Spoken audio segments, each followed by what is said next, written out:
السلام علیکم میرے بہت محترم ناظرین.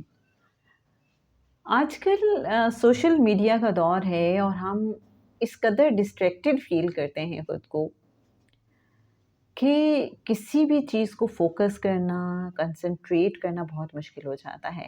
کچھ لکھنے بیٹھتے ہیں تو موبائل کی طرف دھیان چلا جاتا ہے، ایک دم سے یاد آتا ہے اوہو فلاں کو میسیج کرنا تھا، فلاں کو کال کرنی تھی، اور ہم جو اصل کام کرنا ہوتا ہے اس کو کہتے ہیں اچھا اس کو بعد میں تسلی سے کرتے ہیں، پہلے یہ کال کر لیں، پہلے یہ میسیج کر لیں، یا ایسے ہی اسکرول کرنا شروع کر دیتے ہیں، ایسے ہی یوٹیوب پہ کچھ دیکھنا شروع ہو جاتے ہیں، ایسے کچھ گوگل کرنا شروع ہو جاتے ہیں.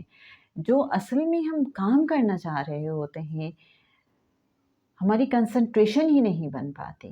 کچھ لکھنے بیٹھتے ہیں تو اب کوئی ہمیں اسٹف چاہیے، اس کو ہم نے گوگل کرنا شروع کیا لیکن درمیان میں کچھ دوسری چیزیں دیکھنا شروع ہو گئے ہیں. ہمیں یوٹیوب پہ کچھ ایسا ریلیونٹ دیکھنا ہے اپنی کسی اسائنمنٹ کے ریفرنس سے، لیکن ساتھ ہم کچھ دوسری چیزیں بھی دیکھنا شروع ہو جاتے ہیں. ہمیں فوکسڈ ہونا کیوں نہیں آتا؟ کیا آپ کو بھی اپنی زندگی میں یہ کمی محسوس ہو رہی ہے؟ کہیں آپ کو بھی لگتا ہے کہ کچھ عرصہ پہلے تک آپ کی کنسنٹریشن بہت اچھی تھی، یکسوئی بہت زیادہ تھی، لیکن اب وہ نہیں ہے؟ ہم نماز پڑھتے ہیں تو دھیان ادھر ادھر بھٹکتا رہتا ہے. ہم سارے وہ کام جو ہم نے کرنے ہوتے ہیں تو وہ ہمیں نماز کے دوران ہی یاد آتے ہیں. قرآن پاک پڑھنے بیٹھتے ہیں تو پھر بھی دھیان بھٹکتا رہتا ہے. ایسا آخر ہے کیوں؟ تو کنسنٹریشن کیسے ہم ڈیولپ کر سکتے ہیں؟ ایسا ہی سوال کہ عبادات میں یکسوئی کیسے پیدا کی جا سکتی ہے؟ اچھے کاموں کی انجام دہی کے دوران بھٹکنے یا ڈسٹریکٹ ہو جانے سے بچنے اور تکبر سے بچاؤ کا کیا طریقہ ہے؟ تو جناب اس میں اب ایک سے زیادہ چیزیں ہیں، ایک سے زیادہ باتیں ہیں جن کے بارے میں ہمیں پتہ چلے گا.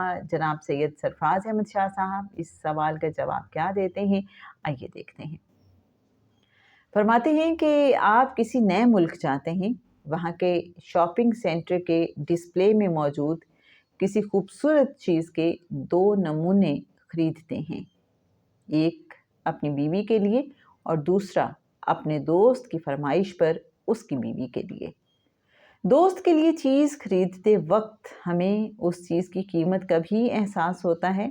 یہ خیال بھی آتا ہے کہ واپسی میں وزن میں اضافہ ہو جائے گا. اور تیسری بات جو آپ سوچتے ہیں کہ یہ اچھی فٹیک پڑ گئی. اب بیوی کے لیے چیز خریدتے وقت رقم خرچ کرنے کے باوجود دل میں کہیں خوشی کا احساس ہوتا ہے، کیونکہ معاملہ محبت کا ہے. اسی طرح نماز کی ادائیگی اور رب تعالیٰ کی عبادت کے وقت اگر محض فرض کی ادائیگی کا خیال ہوگا تو ادائیگی گراں گزرے گی اور گریز کا احساس پیدا ہوگا. لیکن اگر محبت کا جذبہ غالب ہوگا تو یہ محبت ہمیں خوشی کے ساتھ رب تعالیٰ کے احکامات بجا لانے پر مجبور کرے گی. اور جب ہمیں رب کے ساتھ ملاقات اور گفتگو کا چسکا لگ گیا تو پھر وہ مقام آ جائے گا جہاں مولانا محمد حسن تھے.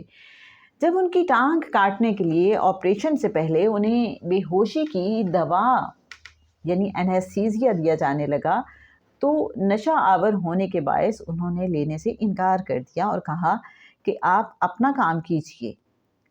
یہ فرما کر وہ اللہ کے ذکر میں اس قدر مشغول ہو گئے کہ آپریشن ختم بھی ہو گیا اور انہیں تکلیف کا ذرہ برابر احساس تک نہ ہوا. ایسی یکسوئی اور کنسنٹریشن وہیں ممکن ہے جہاں محبت کی شدت ہو. لہٰذا دیکھنا یہ ہے کہ کیا ہم محض فرض سمجھ کر عبادت کر رہے ہیں یا محبت کے ساتھ فرض کی ادائیگی کر رہے ہیں.